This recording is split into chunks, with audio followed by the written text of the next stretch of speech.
नमस्कार, मैं योगेश राणा। दिल्ली में हुई बैठक में उत्तराखंड कांग्रेस के कुछ नेताओं ने एक बड़ा सवाल उठा दिया। राहुल गांधी और कांग्रेस के राष्ट्रीय अध्यक्ष मल्लिकार्जुन खड़गे के सामने कुछ नेताओं ने कहा, उत्तराखंड कांग्रेस में गढ़वाल और कुमाऊं के बीच में संतुलन नहीं है। प्रदेश अध्यक्ष, नेता प्रतिपक्ष और उप नेता प्रतिपक्ष जैसे सभी महत्वपूर्ण पद कुमाऊं के पास है, इसीलिए 2027 से पहले यह संतुलन बना लेना चाहिए। गणेश गोदियाल, हरीश रावत, प्रीतम सिंह, तिलक राज बेहड़ इसके पक्ष में बोले। गढ़वाल और कुमाऊं में शक्ति संतुलन की बात उठाई गई। इस शक्ति संतुलन की बात पर कर्ण मेहरा ने क्या कहा और राहुल गांधी, मल्लिकार्जुन खड़गे ने क्या कहा, इस पर आने से पहले कुछ आंकड़े, कुछ फैक्ट्स देखने चाहिए। 2022 के विधानसभा चुनाव में कांग्रेस के प्रदेश अध्यक्ष थे गणेश गोदियाल और नेता प्रतिपक्ष की कुर्सी मिली थी प्रीतम सिंह को। दोनों ही गढ़वाल से थे। कांग्रेस को जबरदस्त नुकसान हुआ, खासकर गढ़वाल में। गणेश गोदियाल अपनी सीट भी हार गए। कांग्रेस ने कुमाऊं की 29 में से 11 सीटें जीती, जबकि गढ़वाल मंडल में केवल 8 सीटें जीत पाई। इन 8 सीटों में से भी 5 सीटें तो हरिद्वार से जीती थी कांग्रेस। देहरादून की 10 सीटों में से केवल एक ही सीट पर कांग्रेस को जीत मिली। यह सीट भी प्रीतम सिंह की जीती हुई सीट थी। चकराता है जो, वो चकराता से लगातार जीत रहे। चकराता की सीट पर जीत कांग्रेस के खाते में कम, प्रीतम सिंह के खाते में अधिक जाती है। वो लगातार चकराता से जीतते आ रहे हैं, इस बार 5वीं बार विधायक है। सवाल यह है, गढ़वाल के पास दोनों बड़े पद थे, इसके बाद भी कांग्रेस बुरी तरीके से हार क्यों गई, खासकर गढ़वाल में? इस सवाल का जवाब खोजने की कोशिश कांग्रेस ने ढंग से आज तक नहीं की। अभी भी 2022 की हार को लेकर कांग्रेस के नेता आपस में लड़ते रहते हैं। अभी हाल ही में हरक सिंह रावत और हरीश रावत के बीच में जो जंग हुई है, यह आप देख सकते हैं। नेता आपस में लड़ते रहते हैं, लेकिन कांग्रेस ने ना तो ढंग से हार के कारण ढूंढने की कोशिश की और ना ही किसी पर कोई बड़ी कार्रवाई की हार के कारण ढूंढकर। अब सवाल यह है, यह जो कुछ नेता गढ़वाल और कुमाऊं के बीच संगठन में शक्ति संतुलन की बात कर रहे हैं, इससे कांग्रेस को क्या मिलने जा रहा है? दरअसल प्रदेश अध्यक्ष के तौर पर वैसे तो कर्ण मेहरा का एक कार्यकाल पूरा हो चुका है। अब हाईकमान उन पर ही आगे भरोसा जताएगा या फिर किसी अन्य को प्रदेश अध्यक्ष की कुर्सी पर बैठाएगा, इसका तो पता नहीं है। लेकिन सवाल एक है, क्या यह जो कुमाऊं गढ़वाल का राग उत्तराखंड में कांग्रेस के कुछ नेताओं ने छेड़ दिया है, इससे 2027 में कांग्रेस को राजनीतिक तौर पर हानि होने का डर पैदा नहीं हो गया है? कैसे हानि होने का डर पैदा हो गया है, आइए इसी पर बात कर लेते हैं। पहली बात, मुझे नहीं लगता कांग्रेस के कार्यकर्ताओं को इस बात से बहुत फर्क पड़ता होगा कि प्रदेश अध्यक्ष की कुर्सी पर कुमाऊं से कोई बैठा है या फिर गढ़वाल से कोई बैठा है।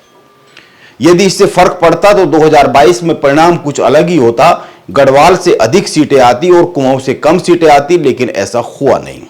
अब दूसरी बात, यदि राजनीतिक गतिविधियों और राजनीतिक कद के लिहाज से देखें तो गढ़वाल में प्रीतम सिंह और फिर गणेश गोदियाल को ही अध्यक्ष की कुर्सी पर बैठाया जा सकता है। पहले गणेश गोदियाल की बात करें तो इसमें कोई दो राय नहीं है। गणेश गोदियाल बहुत एक्टिव रहते हैं। वो हर दिन उत्तराखंड में बीजेपी की सरकार पर या फिर बीजेपी पर कोई ना कोई हमला करते रहते हैं। लेकिन गणेश गोदियाल के पास 2022 में भी अध्यक्ष पद था। कांग्रेस की बड़ी हार हो गई थी। क्या 5 साल बाद फिर से चुनाव के ऐन पहले उनको अध्यक्ष पद पर बैठाया जा सकता है? यह एक सवाल तो बन ही जाता है। रही दूसरी बात, गणेश गोदियाल पूरी तरीके से गढ़वाल में एक्टिव है, खासकर श्रीनगर विधानसभा सीट पर उनका पूरा फोकस श्रीनगर है। कैबिनेट मंत्री जो बीजेपी के बड़े नेता है गढ़वाल के धन सिंह रावत से उनकी राजनीतिक लड़ाई है, वो श्रीनगर से विधायक है। इसमें कोई दो राय नहीं है। जैसे कि मैंने कहा, धन सिंह रावत गढ़वाल की राजनीति का बड़ा नाम है, इसीलिए यह तो तय है कि गणेश गोदियाल को अपने विधानसभा क्षेत्र में बड़ा समय देना पड़ेगा और वो दे भी रहे। अब रही बात प्रीतम सिंह की, तो उनका पूरा फोकस चकराता ही रहता है। अभी वो हल्द्वानी की जय हिंद रैली में भी नहीं पहुंच पाए। अब क्यों नहीं पहुंच पाए, यह तो एक सवाल हो सकता है प्रीतम सिंह को कोई ऐसा काम रहा हो जो इस रैली में उपस्थिति से भी जरूरी था। लेकिन एक सच यह भी है, वो इस बार चकराता पर अधिक ध्यान देने वाले हैं। वो वहां पर फंसते हुए दिख रहे हैं। इस बार चकराता से बॉबी पवार चुनाव लड़ने की घोषणा कर चुके हैं। बॉबी पवार ने लोकसभा के चुनाव में चकराता विधानसभा सीट से कांग्रेस से अधिक वोट हासिल किए।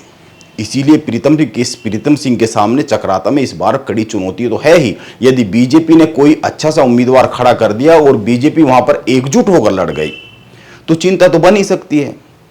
अब इन दोनों के अलावा गढ़वाल में कांग्रेस किसको प्रदेश अध्यक्ष बना सकती है, यह भी एक सवाल बन सकता है। प्रदेश अध्यक्ष वैसे हरीश रावत को बनाया जा सकता है, लेकिन इस उम्र में इतनी बड़ी जिम्मेदारी के लिए क्या वो तैयार है?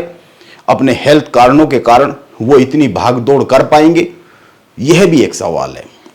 रही बात तिलकराज बेहड़ की, तो जिस तरीके से मयूख मेहर और करण मेहरा के बीच में जो राजनीतिक समीकरण है वो खुलेआम है, इसी तरह से यह भी जग जाहिर है कि तिलकराज बेहड़ और करण मेहरा के बीच में किस तरह के राजनीतिक समीकरण है। इन लोगों के बीच में आपस में मतभेद है, यह किसी से छिपी हुई बात नहीं है। राजनीति में मतभेद होते हैं, लेकिन इन दोनों के बीच में है।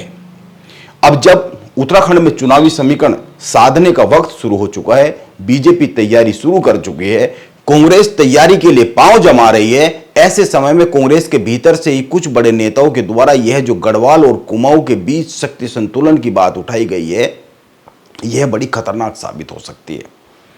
यह उत्तराखंड में कांग्रेस के कार्यकर्ताओं को दो हिस्सों में बांटने की वजह बन सकती है। ऐसा डर पैदा हो सकता है यदि यह संदेश कांग्रेस के कार्यकर्ताओं में नीचे तक चला गया। उत्तराखंड में कांग्रेस में शक्ति संतुलन की बात हो रही है कुमाऊं और गढ़वाल के नजरिए से, तो यह चिंता की बात हो सकती है। इससे गढ़वाल से प्रदेश अध्यक्ष नियुक्त करने के बाद कुमाऊं से आवाजें उठने का डर पैदा हो जाएगा। इस तरह तो कुमाऊं का कार्यकर्ता गढ़वाल के नेता को और गढ़वाल का कार्यकर्ता कांग्रेस के कुमाऊं के नेता को अपना नेता ही नहीं मान पाएगा। यह चिंता पैदा करने वाली बात है, इसमें कोई दो राय नहीं है। राजनीति में क्षेत्रीय, धार्मिक, सामाजिक, जातिगत समीकरण साधे जाते हैं, लेकिन यह चुनाव के समय उम्मीदवार के चुनाव के वक्त देखी गई बात होती है। और अगर सरकारें बन जाती है तो सरकारों में जो पद होते हैं, मंत्री और दूसरी चीजें, उस वक्त यह देखने वाली बात होती है, क्योंकि सरकार सीधे सीधे लाभ देती है, योजनाएं देती है। जो जितना सरकारों में हस्तक्षेप रखता है वो इतना ही ज्यादा काम ले आता है अपने यहां। लेकिन जब विपक्ष में खड़े होते हैं तो विपक्ष में महत्वपूर्ण यह नहीं है कि कौन किस जिम्मेदारी पर बैठा है, महत्वपूर्ण यह हो जाता है कि अपने अपने क्षेत्र में कौन कितनी महत्वपूर्ण गतिविधियों में इन्वॉल्व है और कैसे पूरा का पूरा संगठन एक साथ आकर लड़ रहा है। वैसे तो जो कांग्रेस के भीतर से सूत्र बता रहे हैं, अभी हाईकमान ने यह बात सिरे से ही खारिज कर दी है कि उत्तराखंड का प्रदेश अध्यक्ष कुमाऊं या गढ़वाल के समीकरणों को ध्यान में रखकर तय किया जाएगा।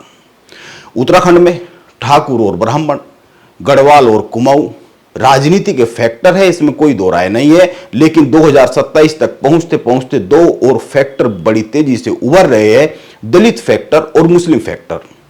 कांग्रेस को यदि 2027 में उम्मीद के मुताबिक परिणाम चाहिए तो इन दोनों फैक्टरों पर ही सीट के हिसाब से चिंता करनी चाहिए। अध्यक्ष की कुर्सी पाने की लड़ाई 2027 में इतनी महत्वपूर्ण नहीं है, यह बड़ा नुकसान हो सकता है, इसमें कोई दो राय नहीं है कि चुनाव परिणाम के बाद के समीकरण साधने के लिए नेताओं को अपने ज्यादा पक्ष में समीकरण चाहिए, लेकिन उससे भी बड़ा जो समीकरण है वो एकजुटता है। कांग्रेस के भीतर से आ रही जानकारी बता रही है, वैसे तो कर्ण मेहरा ने हाईकमान से कह दिया है कि अध्यक्ष पद के लिए जो फैसला लेना है जल्दी ले लेना चाहिए, ताकि 2027 की तैयारी समय से हो सके। जो भी अध्यक्ष बने वो अपने हिसाब से तैयारी कर सके, संगठन को तैयार कर सके। अब देखना होगा 2027 के चुनाव की दहलीज पर पहुंचते पहुंचते उत्तराखंड कांग्रेस की राजनीतिक दिशा क्या बनती है और बागडोर किसके हाथ में आती है। नमस्कार, मैं योगेश राणा।